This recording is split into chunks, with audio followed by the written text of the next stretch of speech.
Évangile de Jésus-Christ selon Saint Jean, au chapitre 3, des versets 13 à 17. En ce temps-là, Jésus disait à Nicodème, « Nul n'est monté au ciel, sinon celui qui est descendu du ciel, le Fils de l'homme.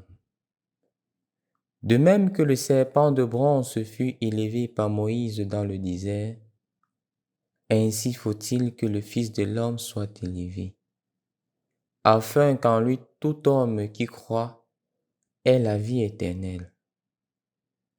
Car Dieu a tellement aimé le monde qu'il a donné son Fils unique, afin que quiconque croit en lui ne se perde pas, mais obtienne la vie éternelle.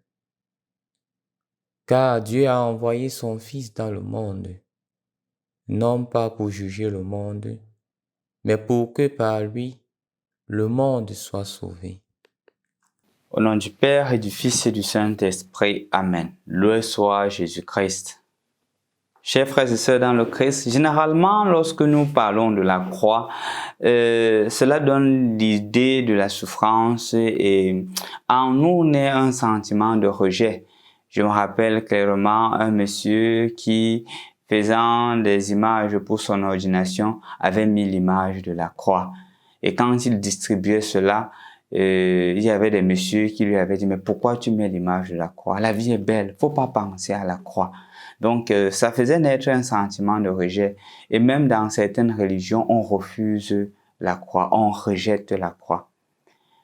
Pourquoi? Parce que la croix est symbole de souffrance, la croix est symbole de difficulté, la croix est symbole de mort, puisque c'est sur la croix, sur le bois de la croix que Jésus est mort.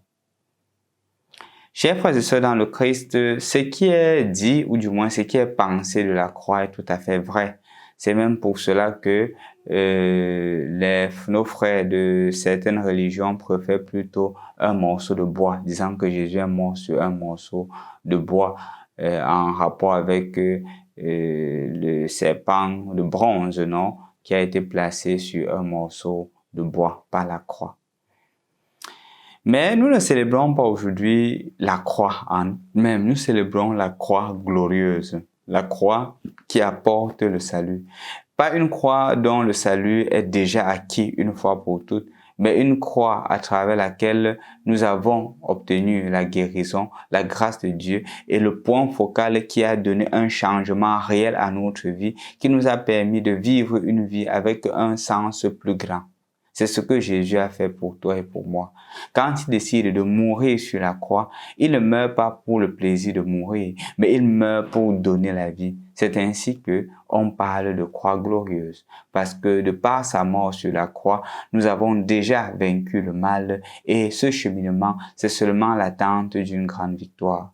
Je crois que ce qui permet de mieux comprendre cette image, c'est peut-être lors d'une guerre, ou peut-être lors d'un événement, il y a toujours un point focal où la donne change. Même si le combat ou la guerre prendra encore plus de temps, on sait déjà que la victoire est certaine parce que il y a eu le point focal qui a permis le changement de la situation. De la même manière, la croix est ce point focal-là qui a permis le changement, qui a fait de nous des enfants à l'image et à la ressemblance de Dieu et que nous sommes déjà sûrs de la victoire sur le mal et sur le péché. Mon objectif ici n'est pas de faire une analyse ou un discours sur la croix glorieuse, mais c'est plutôt de nous dire et de prendre conscience que le Seigneur, en mourant sur la croix, nous aime et il nous appelle aussi à nous aimer. Mais plus encore, de nous demander dans notre propre vie quelle est notre croix glorieuse. Quelle est cette situation difficile, cette situation accablante, cette situation de souffrance, cette perte que tu as traversée, mais qui a donné un changement total à ta vie et qui a fait de toi aujourd'hui la meilleure version de toi-même.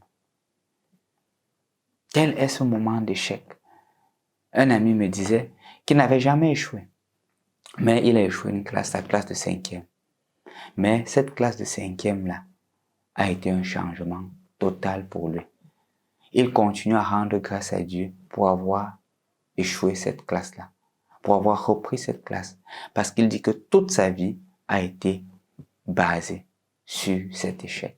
C'était une croix en ce moment, c'était une douleur forte. Mais à travers cette douleur, tout a changé.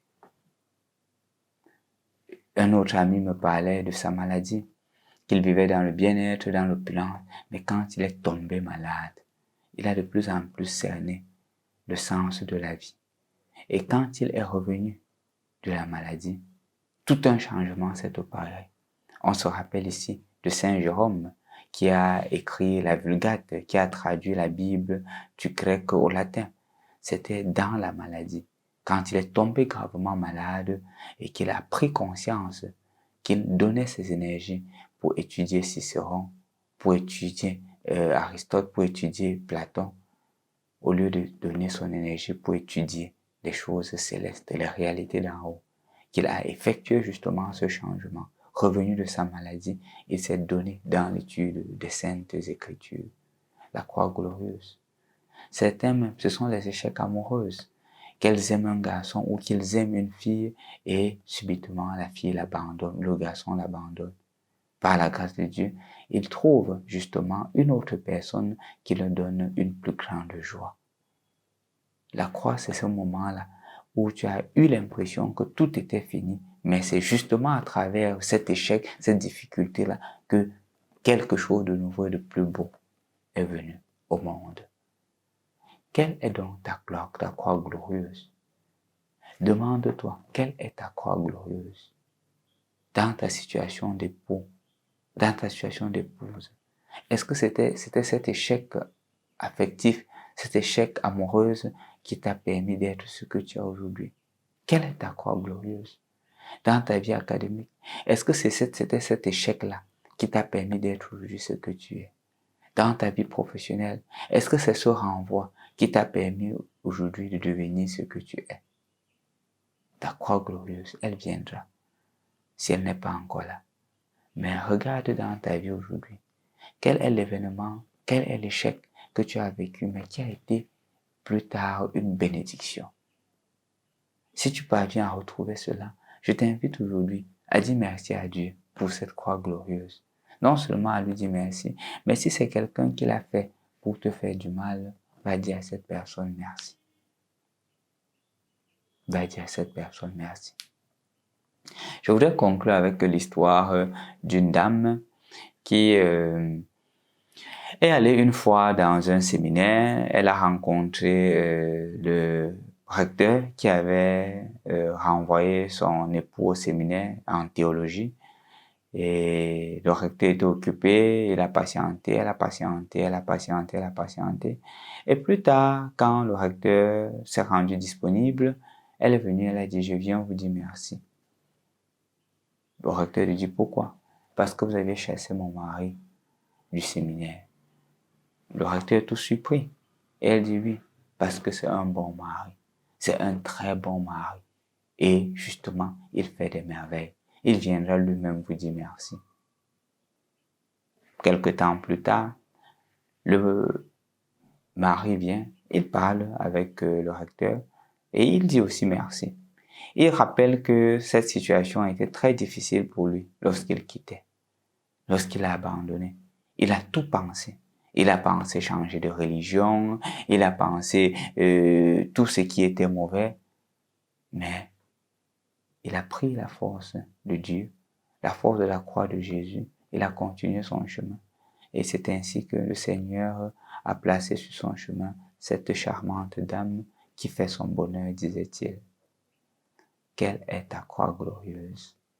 Dans la situation difficile que tu traverses, dis-toi qu'il y a une croix glorieuse qui s'y cache. Découvre cette croix et mets en commentaire ta croix glorieuse. Au nom du Père et du Fils et du Saint-Esprit. Amen.